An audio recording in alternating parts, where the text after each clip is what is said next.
घेत असाल तर आता थोबाडीत कोणाच्या मारायच्या आम्ही? आज शेतकरी म्हणून येत नाही म्हणून राजसाहेबांना भेटायला गेलो, कारण शेतकऱ्याला याला फुरसतच नाही आहे.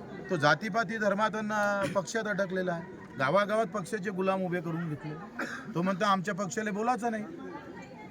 झेंडा घेऊन बापाच्या छातीवर पाय ठेवायचा आणि त्याला मारण्याचे, कारण आमच्या घराच्या बाजूनच आमचा दुश्मन बसलाय, पक्षाचा कार्यकर्ता बसलाय, जातीचा कार्यकर्ता बसलाय. तुम्ही जाती धर्माचं भांडण लढत बसा ना, पक्षाच्या निवडणुका लढत बसा, पण शेतकरी मरतो तेव्हा एकत्र झालो पाहिजे ना आम्ही.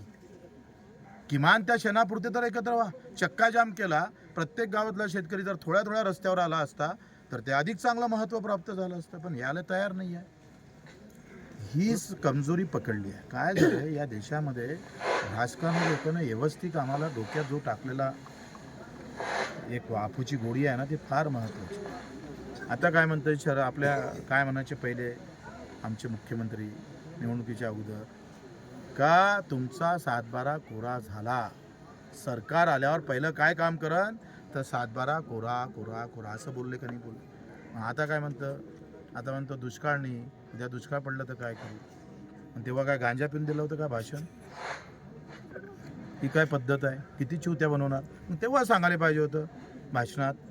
आता म्हणते कर्जमाफीची गरज आहे का? किती डाव कर्जमाफी द्या, कर्जमाफीनं काय भलं होते, बँकेचं भलं होते, बँकेचं भलं होते. अरे आमच्या डोक्यावरचा बोजा कमी होते हे काय दिसत नाही का तुम्हाला? मग तुम्हाला बँकेचं भलं करायचं होतं तर 16 लाख कोटी त्या उद्योगपतीचे माफ कसे केले हो तुम्ही? तेव्हा कोणाचं भलं झालं होतं? किती खोटं बोलणार तुम्ही, किती लबाडी. तुम्ही धर्माचा झेंडा हाती घेऊन हिंदू धर्मालाच तुम्हाला खलास करायचा आहे. जसं रीतिरिवाजानं पहिले हिंदू धर्म खलास झाला ना, तसा 6.5 लाख शेतकऱ्यामध्ये ज्या आत्महत्या झाल्या त्याच्यात किती मुसलमान आहे? 99% हिंदू आहे. तो रोज मारायचा तुम्ही व्यवस्थेनं. अफजल खानानं जेवढे मारले नाही तेवढे तर या व्यवस्थेनं मारलं शेतकऱ्याला, हिंदूला.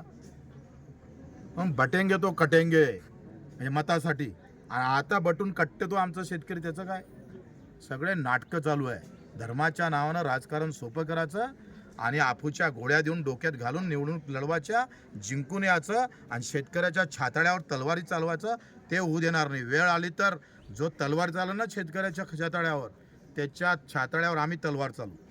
निवडणुकीच्या तोंडावरती अनेक योजना महिलांसाठी ज्या आहेत